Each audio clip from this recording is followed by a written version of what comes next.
ನನಗೆ ಇವತ್ತು ನಿಮಗೆ ಫೇಸ್ಬುಕ್ ಲೈವಲ್ಲಿ ಹೇಳ್ತೀನಿ, ನಾನು ದೇವ್ರ ಹತ್ರ ಎದೆ ಮೇಲೆ ಕೈ ಇಟ್ಕೊಂಡು ಹೇಳ್ತೀನಿ, ದೇವ್ರ ಹತ್ರ ಹೋಗಿ ನನಗೆ ವೈಯಕ್ತಿಕವಾಗಿ ದೇವ್ರೆ ನನಗೆ ಆಸ್ತಿ ಪಾಸ್ತಿ ಕೊಡು, ನನಗೆ ಏನಾದರೂ ಇದು ಮಾಡು, ನನಗೇನಾದ್ರು ಮನೆ ಮಠ ಕೊಡು, ಇನ್ನೊಂದು ಕೊಡು. ನಾನು ದೇವ್ರ ಹತ್ರ ಯಾವತ್ತೂ ಕೇಳಲ್ಲ. ನಾನು ಹಿಂದೆನೂ ಕೇಳಿಲ್ಲ, ನಾನು ಮುಂದೆನೂ ಕೇಳಲ್ಲ. ದೇವ್ರ ಹತ್ರ ನಾನು ಕೇಳಲ್ಲ. ನನ್ನ ದೇವರು ಇವತ್ತು ಆ ತಾಯಿ ಚಾಮುಂಡೇಶ್ವರಿ, ಕಾವೇರಿ ತಾಯಿ, ನಮಗೆಲ್ಲ ನಾನು ನಂಬಿದಂಥ ದೇವರುಗಳು, ಇವರೆಲ್ಲರೂ ಕೂಡ ನನ್ನ ಈ ಸಂಸದನೆ ಮಾಡಿಬಿಟ್ಟಿದ್ದಾರೆ. ಮಾಡಾದ್ಮೇಲೆ ಇನ್ನೇನು ಕೇಳು ಅಂದರೆ ಅಂದರೆ ನಿಮ್ಗೆ ದೇವ್ರು ಏನು ಕೊಟ್ಟಿದ್ದಾನೆ ಅದಕ್ಕೆ ನಾವು ಥ್ಯಾಂಕ್ಫುಲ್ ಆಗಿರಬೇಕು. ನಮಗೆ ಇವತ್ತೊಂದು ಮನೆ ಕೊಡು ಅಂತ ಕೇಳ್ತೀವಿ, ಮನೆ ಕೊಟ್ಟಾದ್ಮೇಲೆ ಅಯ್ಯೋ ಇನ್ನೊಂದು ಮನೆ ಎಕ್ಸ್ಟ್ರಾ ಇದ್ರೆ ಬಾಡಿಗೆ ಕೊಡ್ಬೋದಿತ್ತು, ಅದ್ರಲ್ಲಿ 4 ಕಾಸು ಕಮಾಯಿ ಆಗೋದು, ನಮ್ಮ ಜೀವನ ಚೆನ್ನಾಗಿ ನಡೆದು ಇನ್ನೊಂದು ಮನೆ ಕೊಡ್ತಾ ಅಂತಂದರೆ ಇನ್ನೊಂದು 5-6 ಮನೆ ಇತ್ತು ಅಂದರೆ ಇನ್ನೂ ಲ್ಯಾವಿಶ್ ಆಗಿ ಬದುಕಬೇಕಿತ್ತು. ಮನುಷ್ಯನ ಆಸೆಗಳಿಗೆ ಮಿತಿ ಇಲ್ಲ. ಕೊಟ್ಟಿದ್ರಲ್ಲಿ ನಾವು ಖುಷಿ ಪಡಲ್ಲ. ನಾನು ಆದರೆ ಆ ಥರ ಅಲ್ಲ. ದೇವ್ರ ಹತ್ರ ನಾನು ಯಾವತ್ತೂ ಕೇಳಲಿಲ್ಲ. ದೇವ್ರ ಹತ್ರ ನಾನು ಹೋಗಿ, ನನ್ನ ಇಷ್ಟ ದೇವರು ಯಾರು ಅಂತ ನಾನು ಹೇಳಲ್ಲ, ಆದರೆ ನನ್ನ ಇಷ್ಟ ದೇವ್ರ ಹತ್ರ ಹೋಗಿ ಹರಕೆ ಚೀಟಿ ತೊಗೊಂಡೋಗಿ ನನಗೆ ಮೈಸೂರಿಗೆ ಪಾಸ್ಪೋರ್ಟ್ ಸೇವಾ ಕೇಂದ್ರ ಬೇಕು ಅಂತ ನಾನು ಹರಕೆ ಇಟ್ಟೆ.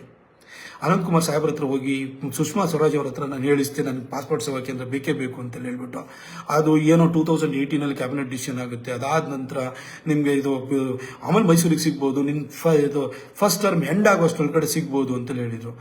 ನಾನು ಹೋಗ್ಬಿಟ್ಟು ನನ್ನ ದೇವ್ರಿಗೆ ಹರಕೆ ಇಟ್ಟೆ, ಪ್ರಾರ್ಥನೆ ಮಾಡ್ಕೊಂಡು ಬಂದೆ. ನನಗೆ ಕುಶಾಲನಗರಕ್ಕೆ ಟ್ರೈನ್ ತೊಗೊಂಬರ್ತೀನಿ ಅಂತ ಹೇಳಿದ್ದೀನಿ, ಅದು ಬೇಕು, ನನಗೆ ಈ ಪಾಸ್ಪೋರ್ಟ್ ಸೇವಾ ಕೇಂದ್ರ ಬೇಕು ಅಂತ ಹೋಗಿ ದೇವ್ರ ಹತ್ರ 2016 ಹೋಗಿ ನಾನು ಹರಕೆ ಹೊತ್ತೆ. ಆಗಸ್ಟಲ್ಲಿ ಹರಕೆ ಹೊತ್ತೆ. ಆಮೇಲೆ ಅವರು 2018 ಕ್ಯಾಬಿನೆಟ್ ಡಿಸಿಷನ್ ಆಗಲ್ಲ ಅಂತಂದ್ರು. ಒಂದು ದಿನ ಸುಷ್ಮಾ ಸ್ವರಾಜ್ ಅವರು ಅಚಾನಕ್ ಕಾಲ್ ಬಂತು, ನಾವು ಪೋಸ್ಟ್ ಆಫೀಸ್ ಪಾಸ್ಪೋರ್ಟ್ ಸೇವಾ ಕೇಂದ್ರ ಅಂತ ಮಾಡ್ತಿದ್ವಿ, POPSK, the country's first POPSK ಮೈಸೂರಿಗೆ ಕೊಡ್ತಾ ಇದ್ದೀವಿ ಅಂತ ಹೇಳ್ಬಿಟ್ಟು ಅವ್ರು ಘೋಷಣೆನ ಮಾಡಿದ್ರು.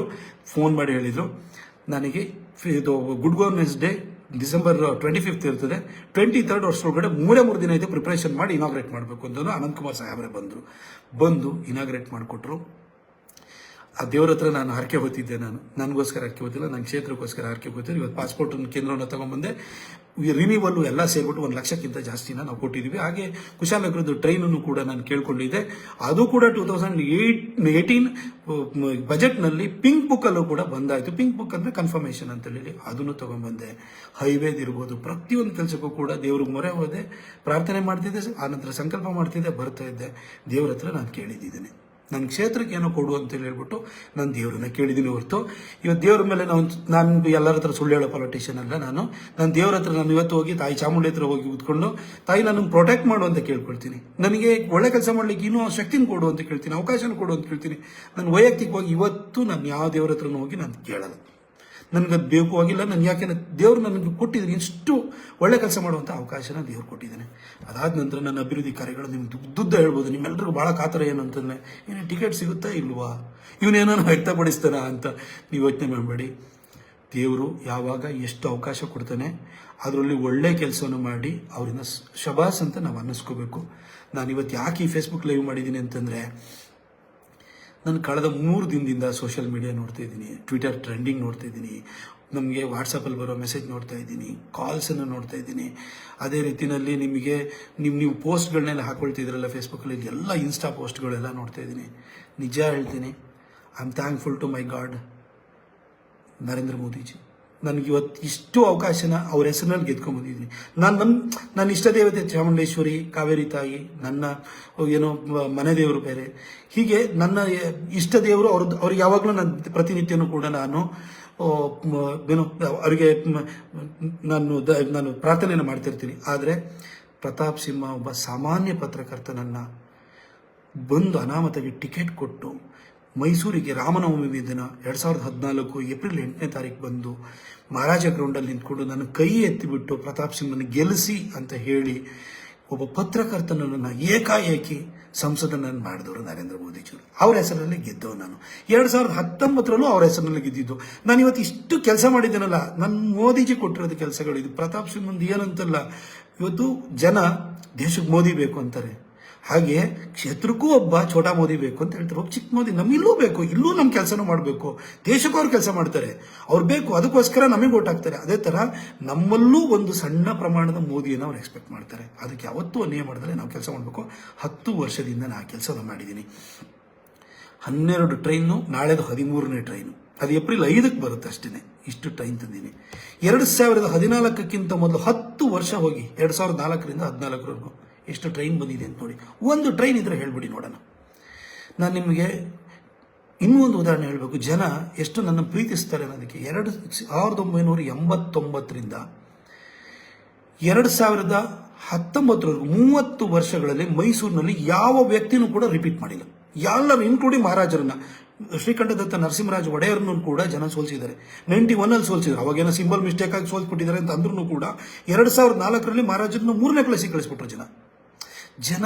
ಇವತ್ತೇನು ಅಂತಂದ್ರೆ ಅವ್ರ ಮನೆ ಬಾಗಿಲು ಕಾಯೋರು ಬೇಕು, ಜನ ಹೋಗಿ ಬೇರೆಯವ್ರ ಮನೆ ಬಾಗಿಲು ಕಾಯಬಾರ್ದು. ನಾನು ನನ್ನನ್ನು 2014ರಲ್ಲಿ ಗೆಲ್ಸಾದ ನಂತರ ನನ್ನ ಸಿಟ್ಟು ಸೆಡವುಗಳ ಆಚೆಗೂ ಕೂಡ ನಾನು ಯಾವಾಗಲೂ ಕೂಡ ಜನ ಬಂದು ಸಾರ್ ನಮಸ್ಕಾರ ಸಾರ್ ಸಾಹೇಬ್ರೇ ಅಂತ ಅನ್ನೋರು. ನಾನು ಯಾವಾಗಲೂ ಕೂಡ ಸಾರ್ ಬೇಕಾದ್ರೆ ಹೇಳಿ, ಕೈ ಮುಗಿಯಕ್ಕೆ ಬರಬೇಡಿ, ಕಾಲಿಗೆ ನಮಸ್ಕಾರ ಮಾಡಕ್ಕೆ ಬರಬೇಡಿ ಅಂತ ಹೇಳ್ತೀನಿ. ಯಾಕೆಂದ್ರೆ ಚುನಾವಣೆ ಬಂದರೆ ಅವ್ವ ಅಕ್ಕ ಓಟಕವ ಒಂದಿದು ತಾವರೆ ಹೋಗಿ ಓಟಕವ ಅಂತ ನಾವೇ ಹೇಳ್ತೀವಿ. ನಾವು ಅವ್ರ ಹತ್ರ ಕೈ ಮುಗಿತೀವಿ. ನೀವು ನಮ್ಮನ್ನು ಗೆಲ್ಸಿ, ನಿಮ್ಮ ಮನೆ ಬಾಗ್ಲಿ ನಾ ಕೈ ಮುಕ್ಕೊಂಡು ಬಂದಿರ್ತೀನಿ. ನನ್ನನ್ನು ನೀವು ಗೆಲ್ಸಾದ್ಮೇಲೆ ನೀವು ನನ್ನನ್ನು ಸಾಹೇಬ್ರೆ ಅಂತ ಯಾಕೆ ಕೈ ಮುಗಿತೀರಿ? ನಿಮ್ಮ ಹಕ್ಕು ನೀವು ಕೇಳಿ. ಆದರೆ ತುಂಬ ದೊಡ್ಡ ಕಥೆನ ಹೇಳಕ್ಕೆ ಹೋಗಬೇಡಿ. ಕೆಲಸ ಏನೇನು ಇರುತ್ತೋ ನೀವೆಷ್ಟೇ ಹೇಳಿದ್ರು ಕೂಡ ಇಂಥವ್ರಿಗೆ ಫೋನ್ ಮಾಡಬೇಕಲ್ವಾ, ಇಂಥ ಕೆಲಸ ಆಗಬೇಕಲ್ಲ, ನೇರವಾಗಿ ಹೇಳಿ. ಆಗ ನನ್ನ ಟೈಮು ಸೇವ್ ಆಗುತ್ತೆ, ನಾನು ಇಮಿಡಿಯೇಟಾಗಿ ನಿಮ್ಗೆ ಮಾಡ್ತೀನಿ. ನನಗೆ ಪೇಷನ್ಸ್ ಸ್ವಲ್ಪ ಕಮ್ಮಿ, ದಯವಿಟ್ಟು ಹಿಂಗೆ ಮಾಡಿದ್ದೀನಿ, ಅಳಬೇಡಿ ಅಂತ ನಾನು ಯಾವಾಗಲೂ ಹೇಳ್ತೀನಿ. ನಾನು ಹೇಳ್ತೀನಿ, ನನ್ನ ಮಗಳನ್ನೂ ಕೂಡ ನಾನು ಅಳೋದನ್ನು ಸಹಿಸಲ್ಲ, ನನ್ನ ಮಗಳಿಗೂ ಪೆಟ್ಕೊಡ್ತೀನಿ ಹತ್ರ. ಅದೇ ಈ ಥರ ನೀವು ಅಳಬೇಡಿ. ಯಾಕಂದರೆ ನಾನು ಕಷ್ಟದಿಂದ ಬಂದಿರೋನು. ನನ್ನ ತಾಯಿ ಹೋಟ್ಲಿಗೆ ಹಾಲು ಕರ್ಕೊಂಡು ನನ್ನ ತಮ್ಮಂದಿರು ಹಾಕೋರು, ನಾನು ರಜೆನಲ್ಲಿ ನಾನು ಹೋಟ್ಲಿಗೆ ಹಾಲು ಹಾಕಿದ್ದೀನಿ, ದನ ಕಾಯ್ದಿದ್ದೀನಿ, ಅಲ್ಲಿಂದ ಬಂದರು. ನೀವು ನನಗೆ ಕಷ್ಟನ ನೀವು ಕಣ್ಣೀರಿನ ಮುಖಾಂತರವಾಗಿ ಹಾವಭಾವಗಳ ಮುಖಾಂತರ ವ್ಯಕ್ತ ಮಾಡೋ ಅಗತ್ಯನೇ ಇಲ್ಲ. ನಾನು ಕಷ್ಟದ ಜೊತೆನೇ ಬದುಕಿರೋನು. ಹಾಗಾಗಿ ನೀವು ಹೇಳಬೇಡಿ, ನೀವು ವಿಚಾರ ಹೇಳಿ ಸಾಕು ಅಷ್ಟೇ. ನೀವು ಹೇಳಬೇಡಿ ನಿಮ್ಮ ಮಕ್ಕಳ ಫೀಸು. ಇನ್ನೊಂದು ನಾನು ನಿಮ್ಗೆ ಹೇಳ್ತೀನಿ, 100 ಚಿಲ್ಲರೆ ಮಕ್ಕಳಿಗೆ ನಾನು ಕೇಂದ್ರೀಯ ವಿದ್ಯಾಲಯ ಸೀಟ್ ಕೊಡಿಸಿದ್ದೀನಿ. ಅದರಲ್ಲಿ ನನ್ನ ಆಫೀಸಿಗೆ ಬರೋರು cancer 3rd stage 4th stage ಇನ್ನೇನು ಉಳಿಯಲ್ಲ ಅಂತ ಬರ್ತಾರೆ. ಅವರು ಬಂದು ಅಳುವಾಗ ನಾನೇನು ಮಾಡ್ತೀನಿ ಗೊತ್ತಾ? ಅಮ್ಮ ನಿಮಗೆ ನಾನು ನಿಮ್ಮ ಜೀವ ಉಳ್ಸೋಕ್ಕಾಗಲ್ಲ, ಪ್ರೈಮ್ ಮಿನಿಸ್ಟರ್ ರಿಲೀಫ್ ಫಂಡಲ್ಲಿ ನಾನು ದುಡ್ಡು ತರಿಸ್ಕೊಡ್ತೀನಿ. ಆದರೆ ನಿಮ್ಮ ಒಂದು ಮಗು ಇದೆಯಲ್ಲ, ಅವ್ರ ಕೇಂದ್ರೀಯ ವಿದ್ಯಾಲಯ ಸೀಟ್ ಕೊಡಿಸ್ತೀನಿ. ವರ್ಷಕ್ಕೆ 6,500 ರೂಪಾಯಿ ಫೀಸ್ ಬರುತ್ತೆ. ಮಗುನ ಲೈಫನ್ನು ಸೆಟ್ಲ್ ಮಾಡ್ಕೊಡ್ತೀನಿ ಅಂತ ನಾನು ಎಷ್ಟೋ ಜನಕ್ಕೆ ಕೇಂದ್ರೀಯ ವಿದ್ಯಾಲಯ ಸೀಟ್ಸನ್ನು ನಾನು ಕೊಡಿಸಿದ್ದೀನಿ. ಆ ತೃಪ್ತಿನೂ ಇದೆ ನನಗೆ. ಹೀಗೆ ನಾನು ಈ ಪಾಲಿಟಿಕ್ಸನ್ನು ಇದು ಮಾಡ್ತಾ 2019ಕ್ಕೆ ಬರಬೇಕಾದ್ರೆ ಯಾರೂ ರಿಪೀಟ್ ಮಾಡಿರಲಿಲ್ಲ ಜನ. ಹಾಗಾಗಿ ನನಗೆ ಜನಕ್ಕೆ ಒಳ್ಳೆ ಕೆಲಸ ಮಾಡೋ ಮುಖಾಂತರನೇ ಅವ್ರ ಹೃದಯದಲ್ಲಿ ಸ್ಥಾನ ಪಡ್ಕೊಳ್ಬೇಕು ಅಂತ ಭಾಳ ಪ್ರಯತ್ನ ಮಾಡಿದೆ. ಆ ಟೈಮಲ್ಲಿ ಬಾಲ್ಕೋಟ್ ಅಟ್ಯಾಕ್ ಆಯಿತು, ದೇಶಕ್ಕೊಬ್ಬ ಗಂಡು ಮಗ ಪ್ರಧಾನಿಯಾಗಿ ಸಿಕ್ಕಿದ್ದಾನೆ, ಅವನು ಉಳಿಸ್ಕೊಳ್ಬೇಕು ಅಂತ ಹೇಳಿ ನಮ್ಮ ಎಷ್ಟೋ ತಪ್ಪುಗಳನ್ನು, ನಮ್ಮ ಎಷ್ಟೋ ಎಡವಟ್ಟುಗಳನ್ನು ಕೂಡ ಮನ್ನಿಸ್ಬಿಟ್ಟು ಜನ ನನ್ನನ್ನು ಗೆಲ್ಲಿಸ್ಬಿಟ್ರು. ಮತ್ತೊಂದು ಸರಿ 1,40,000 ಹೆಚ್ಚು ಕಡಿಮೆ ಓಟ್ ಕೊಟ್ಟು ಗೆಲ್ಲಿಸಿದ್ರು. ಸೋಮಣ್ಣ ಸಾಹೇಬರು ನಮ್ಮಿಲ್ಲಿಗೆ ಉಸ್ತುವಾರಿ ಸಚಿವರಾಗಿ ಬಂದರು. ಬೆಳಗ್ಗೆ 6 ಗಂಟೆಗೆ ಬಂದು ಎಬ್ಬಿಸಿ ಕಾರ್ಪೊರೇಷನ್ದು ಏನು ಮೋರಿ ಕ್ಲೀನ್ ಮಾಡಿಸೋದ್ರಿಂದ ಹಿಡಿದು ಎಲ್ಲ ಕೆಲಸದ ಬಗ್ಗೆ ಪಾಠ ಕಲಿಸ್ಕೊಟ್ರು ಅವ್ರು ನನಗೆ. ಅಲ್ಲಿಂದ ನಾನು ತುಂಬ ಕಷ್ಟಪಟ್ಟು ಕ್ಷೇತ್ರ ಜನ ಕೆಲಸ ಮಾಡಬೇಕು ಅಂತ ಮಾಡಿದೆ. ಇವತ್ತು ಕೂಡ ನನಗೆ ಸಂಘ, ಅವತ್ತು ಮೈಚಾ ಜಯದೇವರು ಇಲ್ಲ, ಇವತ್ತು ಸಂಘದ ಎಲ್ಲ ಹಿರಿಯರುಗಳು, ಇವತ್ತು ಅವ್ರನ್ನೆಲ್ಲ ಹೆಸರನ್ನ ಹೇಳಕ್ಕೆ ಹೋಗಬಾರ್ದು ಸಂಘದವ್ರನ್ನ, ಆದರೆ ಅವರೊಬ್ಬರು ಇಲ್ಲ ಅನ್ನೋ ಕಾರಣಕ್ಕೋಸ್ಕರ ಅವ್ರ ಹೆಸರನ್ನ ಹೇಳ್ತೀನಿ. ನನ್ನನ್ನು ಅವತ್ತು ಕೈ ಹಿಡಿದು ಬೆಳೆಸಿದ್ರು, ನನಗೆ ಟಿಕೆಟ್ ಕೊಡಿಸಿದ್ರು, ಗೆಲ್ಲಿಸಿದ್ರು. ಒಂದು ಪ್ರಯೋಗ ಅಂತರ ಮಾಡಿರು. ಯಾರಾದ್ರೂ ನನ್ನನ್ನು ಈ ಥರ ಪ್ರಯೋಗ ಮಾಡಿದ್ಮೇಲೆ ನನ್ನ ಮೇಲೆ ಇಷ್ಟು ವಿಶ್ವಾಸ ಇಟ್ಟಿದಾರಲ್ಲ, ಈ ವಿಶ್ವಾಸಕ್ಕೆ ಯಾವತ್ತೂ ದ್ರೋಹ ಆಗಬಾರ್ದು. ನಂತರ ಇನ್ನೊಬ್ಬ ಹುಡುಗನ ಬೆಳೆಸಬೇಕು. ಅವರ ಅಪ್ಪ ಅಮ್ಮ, ಅವ್ರ ಮನೇಲಿ ಎಷ್ಟು ಆಸ್ತಿ ಇದೆ, ಅವನು ಯಾವ ಹಿನ್ನೆಲೆಯಿಂದ ಬಂದಿದ್ದಾನೆ, ಅವನ ಜಾತಿ ಯಾವುದು, ಇದು ಯಾವುದು ಕೇಳದಲ್ಲೇ ಒಬ್ಬ ಯಂಗ್ಸ್ಟರ್ನ, ಇನ್ನೊಬ್ಬನ ಯಂಗ್ಸ್ಟರ್ನ ಬೆಳೆಸಬೇಕು ಅಂತಂದರೆ ನನಗೆ ಕೊಟ್ಟಿರೋ ಅವಕಾಶವನ್ನು ನಾನು ಸದುಪಯೋಗ ಪಡಿಸ್ಕೊಂಡು ಒಬ್ಬ ಯಾವ ಹಿನ್ನೆಲೆ ಇಲ್ಲದಿದ್ದಂತಹ ಒಬ್ಬ ಸಾಮಾನ್ಯ ವ್ಯಕ್ತಿಯಾಗಿರುವಂತಹ ಪ್ರತಾಪ್ ಸಿಂಹನಿಗೆ ಟಿಕೆಟ್ ಕೊಟ್ಟು ಅವನು ಇಷ್ಟು ಕೆಲಸ ಮಾಡ್ದ. ಅದೇ ಥರನೇ ಒಬ್ಬ ಬಡ ತಾಯಿಯ ಮಗನಿಗೆ ಟಿಕೆಟ್ ಕೊಟ್ಟರೆ, ಬಡ ತಾಯಿಯ ಮಗಳಿಗೆ ಟಿಕೆಟ್ ಕೊಟ್ಟರೆ ಅವರೂ ಕೂಡ ಕಷ್ಟಪಟ್ಟು ಕೆಲಸವನ್ನು ಮಾಡ್ತಾರೆ, ವಿಶ್ವಾಸ ಉಳಿಸ್ಕೊಳ್ತಾರೆ ಅನ್ನೋ ಒಂದು ನಂಬಿಕೆ ಜನಕ್ಕೆ ಬರಬೇಕು ಅಂತ ಹುಚ್ಚೆದ್ದು ಕೆಲಸ ಮಾಡಿದ್ದೀನಿ.